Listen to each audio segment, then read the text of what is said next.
Pace bene, masih di Mea Culpa. Saya menemukan kisah tentang seorang perempuan namanya Sabatina James. Itu namanya kemudian setelah dia masuk menjadi seorang umat Katolik. Dia tinggal di Austria tetapi bukan warga negara Austria sejak semula. Sebenarnya dia terlahir di Pakistan. Dia lahir tahun 1982 dan orang tuanya memberi dia nama Sarwat. Oke, menarik untuk saya mendengar alasan mengapa dia akhirnya menjadi seorang Katolik. Karena dia menerima pengalaman yang tidak enak, paksaan, bahkan ancaman pembunuhan dari keluarganya sendiri. Justru orang yang paling dekat dengan dia yang menjadi ancaman. Oke.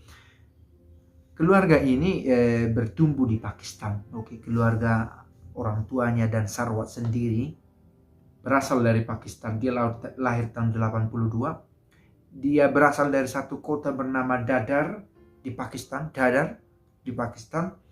Dan kemudian keluarga ini pindah ke Austria, ke Linz namanya. Sebenarnya keluarga ini bermaksud pindah ke Austria untuk sementara, for temporary residence, hanya untuk sesaat saja untuk memperbaiki kehidupan. Tetapi kemudian Sabatina James terlalu masuk ke dalam cara hidupnya orang Austria, terlalu menikmati, berinkulturasi di sana, sampai orang tuanya mulai cemas terhadap Sabatina James. Oke.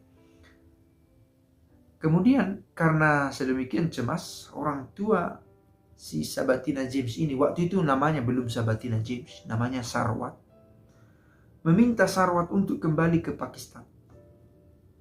Kemudian bukan hanya meminta untuk kembali ke Pakistan, tetapi memaksanya untuk studi di satu madrasah dan memaksanya pula untuk menikah dengan sepupunya. Nah, situasi ini yang penuh dengan tekanan, paksaan, tidak sesuai dengan keinginannya membuat Sarwat memberontak. Dia memilih untuk lari dari tengah keluarganya, dan karena bantuan temannya dia akhirnya lari ke kota lain. Awalnya dia dan keluarganya tinggal di Linz, dan dia juga sempat bekerja di sana, di kota sana di Austria. Dan kemudian dia pindah, escape to Vienna dengan pertolongan temannya. Oke. Akhirnya dia lepas dari bayang-bayang keluarganya, meskipun benar-benar dia sangat takut karena ancaman itu, bahkan ancaman pembunuhan, begitu dikatakan. Oke.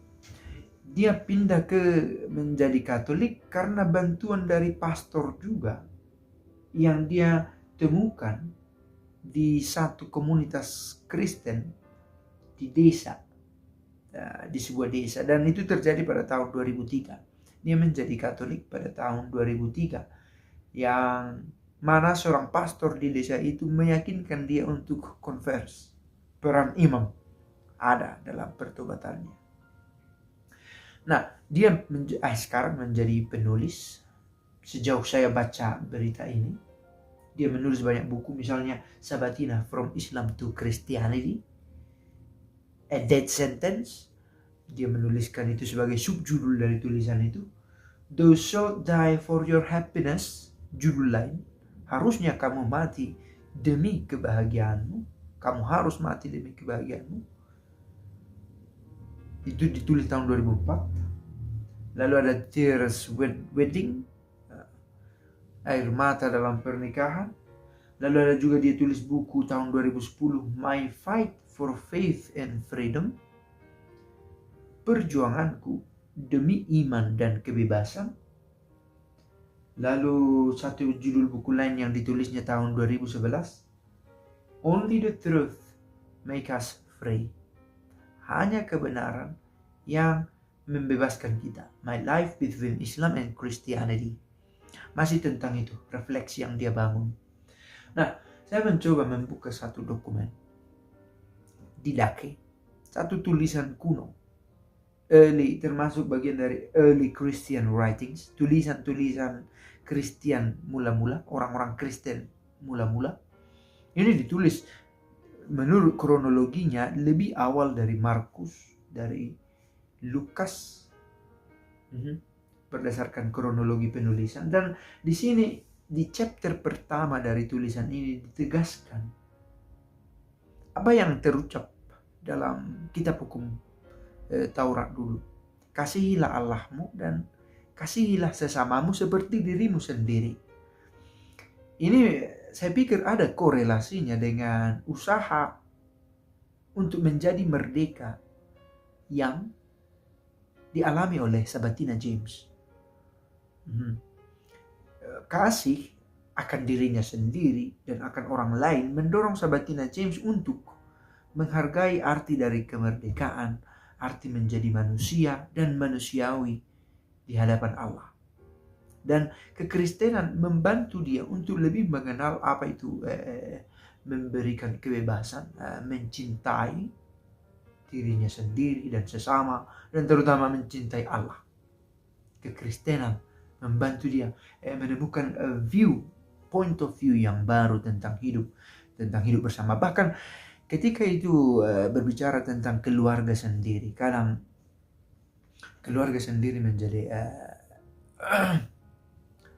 pemberi tantangan, kalau mau istilah yang lebih moderat, yang membuat kesulitan bagi seseorang untuk lebih mengenal imannya, untuk lebih mengenali dirinya sendiri. Bahwa keluarga memberi kita tuntunan dan tuntutan, saya pikir itu tetap perlu untuk mendisiplinkan diri. Tetapi kalau akhirnya malah tidak membawa pada kemanusiaan, seperti kita dengar paksaan untuk menikah, paksaan untuk sekolah di tempat tertentu, paksaan bahkan ancaman pembunuhan kalau tidak menaatinya. Saya pikir itu bisa justru menjadi penghalang untuk lebih mencintai Allah dan mencintai diri dan sesama. Kadang tantangan-tantangan yang diciptakan semacam itu membuat orang menjadi tidak yakin pada iman akan Allah, pada orang lain, pada sesama. Kalau keluarga sendiri sudah memberikan kesulitan semacam itu, lalu akan sangat sulit percaya pada orang lain yang kita tidak tahu datang dari mana. Karena orang yang begitu dekat dengan kita pun bisa memberi ancaman, bisa memberi kesulitan. Nah, the two ways and the first commandment, ini bagian dari chapter pertama tulisan ini. Kita diminta untuk menaruh kepercayaan yang kokoh kepada Allah. Dan demikian juga itu tampak dalam kasih kita kepada sesama seperti mengasihi diri sendiri. Saya pikir bukan sesuatu yang baru yang ditulis oleh Didache ini, tetapi sebuah penekanan yang mana ini ditulis pada masa-masa mula kekristenan, bahkan ketika kitab suci belum fix seperti sekarang ini. Demikianlah kekristenan yang kiranya membantu, menolong kita untuk lebih terbuka melihat nilai kehidupan itu, untuk mencintai Allah dan orang lain seperti mencintai diri sendiri. Pace bene.